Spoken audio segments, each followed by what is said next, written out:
Assalamualaikum. Pelajaran hari ini Ustazah akan menerangkan tentang adab-adab di masjid dan di surau. Sebagai umat Islam, kita mestilah menjaga adab-adab di masjid dan surau supaya kesucian rumah Allah terpelihara.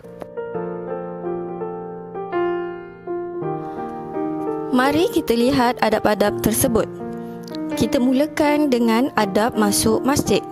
Yang pertama, sentiasa sayang dan muliakan masjid.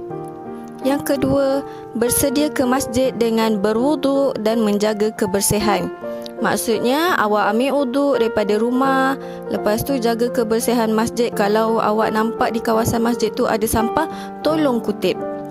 Yang ketiga, membaca doa masuk masjid. Bismillahirrahmanirrahim. Allahumma ghfirli zunubi waftahli abwaba rahmatik. Maksudnya, ya Allah, ampunilah dosaku dan bukakan untukku pintu-pintu rahmatmu. Yang keempat, masuk dengan langkah kaki kanan. Kelima, disunatkan solat sunat tahiyatul masjid. Apa itu solat tahiyatul masjid?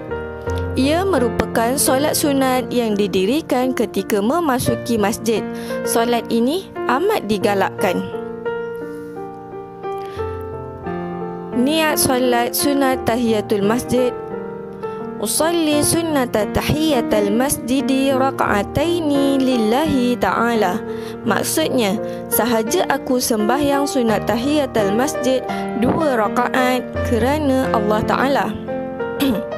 Yang keenam, duduk dengan tertib dan niat i'tikaf.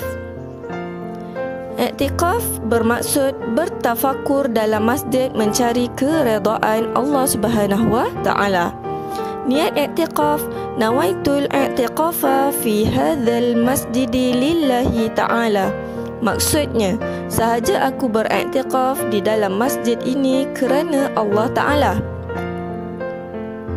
Ketujuh, berzikir dan membaca Al-Quran.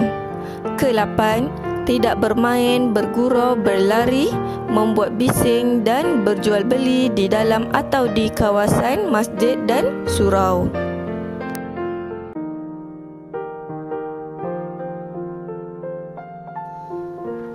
Kita lihat pula adab keluar masjid.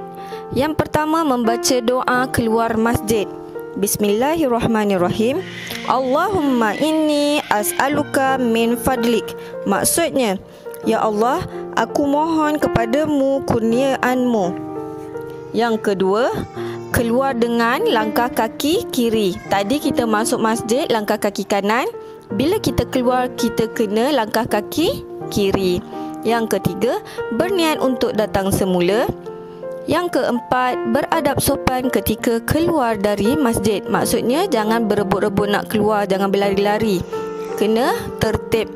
Yang kelima, tidak mengambil barang milik orang lain. Maksudnya, awak tak ambil barang orang lain, tak mencuri. Kalau awak ternampak dia tercicir barang ke, ambil dan bagi semula kepada orangnya. Jangan pula awak ambil terus simpan. Okey?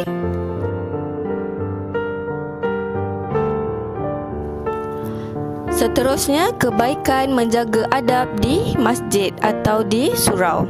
Yang pertama, masjid dan surau akan menjadi lebih indah, sentiasa bersih.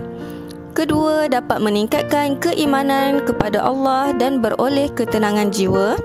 Yang ketiga, dicontohi dan dihormati orang lain. Keempat, dikasihi dan dimuliakan Allah kerana kita sentiasa menjaga rumahnya. Dan yang kelima, mendapat pahala. Dan yang terakhir sekali, akibat tidak beradab di masjid dan surau. Pertama, sentiasa dalam kerugian dan merosakkan keimanan diri. Dua, perbuatan dibenci Allah. Tiga, menimbulkan kemarahan dan tidak dihormati oleh orang lain. Empat, mendapat dosa. Dan 5, masjid menjadi hilang serinya. Maka dengan ini, marilah sama-sama kita memuliakan masjid dan menjaga adab-adab ketika berada di dalam masjid. pergi masjid, elok berjalan, setiap langkah dikira amalan. Banyak-banyakkan baca Al-Quran, moga hidup dalam keberkatan. Berakhirlah sudah kelas kita pada hari ini. Berjumpa lagi kita pada pelajaran akan datang. Assalamualaikum warahmatullahi wabarakatuh.